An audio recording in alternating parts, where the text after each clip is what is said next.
بیٹے کے آنے پر تو حلوائی بٹھاتا ہے اور نبی پاک کے نام کی لائٹیں لگی ہوں تو پریشان ہوتا ہے. ہم سے کبھی پوچھ تجھے بتائیں بس نہیں چلتا ورنہ تاڑے توڑ کے چھتوں پہ لگا دیں. بس نہیں چلتا فرشتوں کو بھی کہیں آؤ ہمارے ساتھ شامل ہو جاؤ, آمد مصطفیٰ مرحبا مرحبا کا نعرہ لگانا ہے. ہمارا بس نہیں چلتا ورنہ دنیا کی ساری نعمتیں بچھا دیں اور لوگوں کو بتلائیں کہ اصل تو خوشی منانے کا دن ہی آج ہے جب اللہ نے ہمیں اپنا پیارا رسول عطا فرمایا ہے.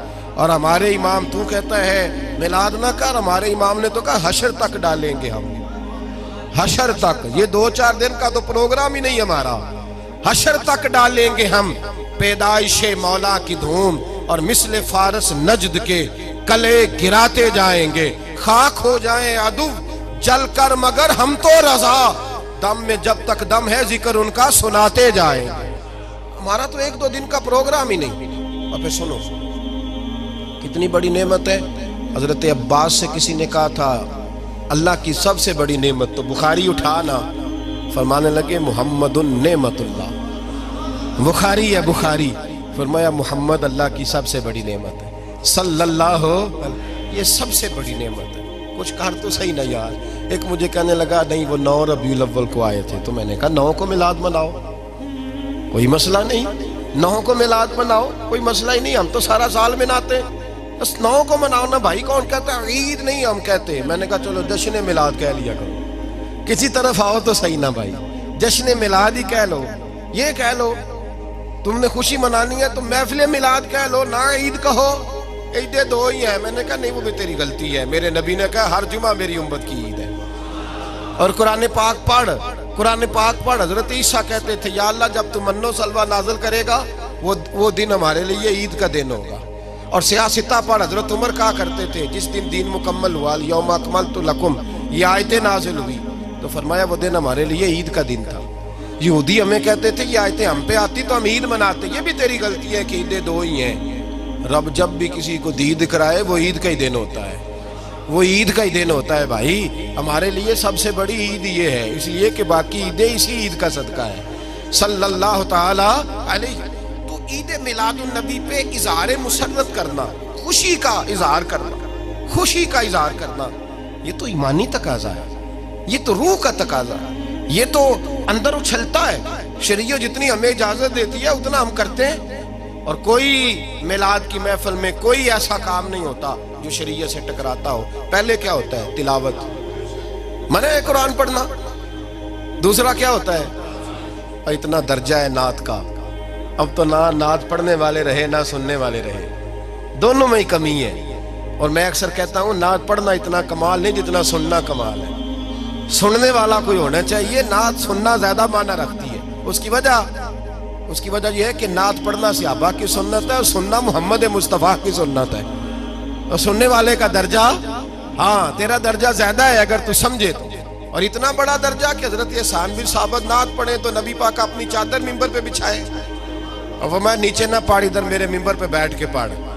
یہ کوئی معمولی بات ہے رسول اللہ کی نعت سننا. بلغ العلا بے کمال ہی کشفت دجا بے جمال ہی حسنت جمیع.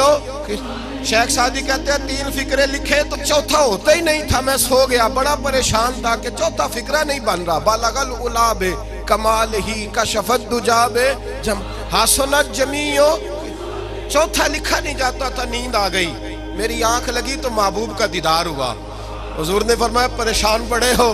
میں نے کہا محبوبہ 3 لکھے ہیں چوتھا بان ہی نہیں رہا. حضور نے فرمایا چل سنا نا مجھے. یہ چھوٹا نعت پڑھنا کوئی چھوٹا کام ہے, یہ تو ہم نے کھاتا ہی غلط لوگوں کو دے دیا ہے. وہ تو اس قابل ہی نہیں تھے کہ نعت سنی جاتی. بلغ العلا بے, شیخ سعدی کہتے ہیں میں سنانے لگا اور مصطفیٰ سننے لگے. بلغ العلا بے کمال ہی کشفت دجا بے جمال ہی حسنت جمیع خصال ہی. تو حضور نے فرمایا چل سعدی کہہ دے صلو علیہ وآلہ, کہہ دے صلو علیہ وآلہ. فرماتے میں کہتا جاتا تھا اور مصطفیٰ مسکراتے جاتے. کوئی چھوٹا درجہ ہے نعت, نعت تو ایمان ہے, نعت تو طاقت ہے, نعت تو تیری روح کو بیدار کرتی ہے. پر شرط ہے نعت ہو, شرط ہے, شرط یہ تقاضا ہے میں نعت ہو. وہ نہ ہو کہ نعت پڑھے نا میرے حضرت صاحب فرماتے ہیں نعت کا مقصد ہے جب بندہ نعت پڑھے تو اس کا دل نبی پاک کے گنبد کی طرف جائے، جب نعت سنے تو اس کی توجہ رسول پاک کی جانب جائے. یہ نہ ہو کہ نعت سنے تو توجہ گانے کی جانب جائے.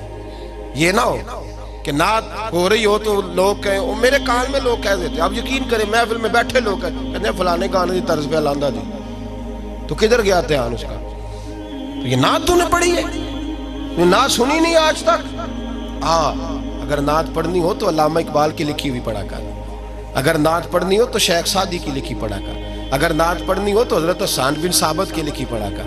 اور اگر تیرا دل کرے کہ نعت بھی ہو، جذبات بھی ہو، حسن بھی ہو، علم بھی ہو، عمل بھی ہو، قرآن بھی ہو، حدیث بھی ہو، تو پھر امام محمد رضا فاضل بریلوی کی پڑھا کر، پھر اعلیٰ حضرت کی پڑھا کر. تجھے پتا چلے چمک تجھ سے پاتے ہیں سب پانے والے، میرا دل بھی چمکا دے چمکانے والے. اعلیٰ حضرت کہنے لگے یا رسول اللہ میری سفارش نہ کرو، ڈر لگتا ہے، ڈر لگتا ہے، قیامت کی رات بڑی گہری ہے، سفارش نہ کرو، اس طرح کرو میرا بازو پکڑو اور جنت تک پہنچا کے آؤ، میرا بازو پکڑو اور جنت تک. کہتے ہیں میں مجرم ہوں آقا مجھے ساتھ لے لو. سونیا نہ ڈر لگتا ہے. وہ بچہ کہتا ہے میں نے نہیں باہر جانا، اندھیری رات ہے، ابا جی نال چلو. تو بلا مثال بلا تشبیہ صرف سمجھانے کے لیے، کسی کوئی بڑا ساتھ ہو تو ڈر نہیں لگتا.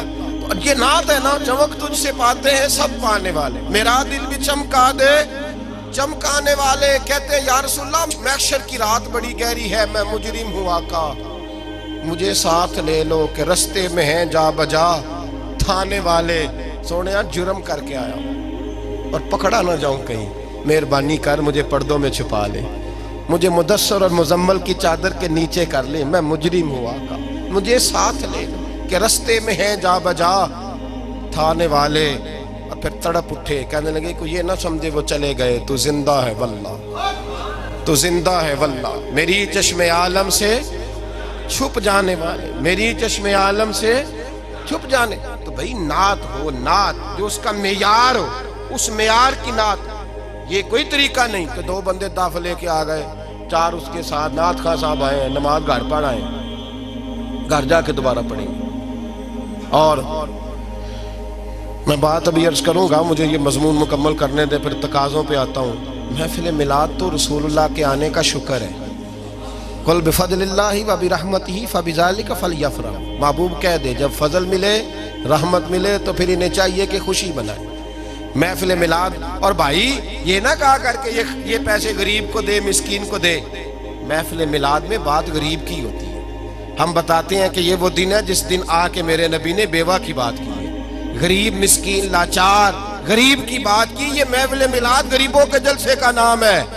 اعلیٰ حضرت فرماتے ہیں ہم غریبوں کے آقا پہ بے حد درود، ہم فقیروں کی ثروت پہ لاکھوں سلام.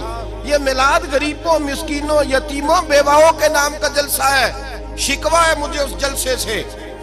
جلسہ تو میلاد کا ہو پر صدارت چودھری کر رہا ہو، صدارت مالدار کر رہا ہو، وڈیرا کر رہا ہو، کوئی ضرورت نہیں. جلسہ میلاد کا ہو تو صدارت کسی غریب کو کرنی چاہیے، ماڑے کو کرنی چاہیے. ورنہ ضرورت کیا ہے؟ جو حضور کے میلاد میں آئے ہیں وہ سارے مہمان خصوصی ہیں، کوئی عرض نہیں، کچھ نہیں ہونے لگا، کوئی نہیں کھا جاتا. چھوڑیں اس چیز سے باہر آئے. تو یہ تو شکر ہے.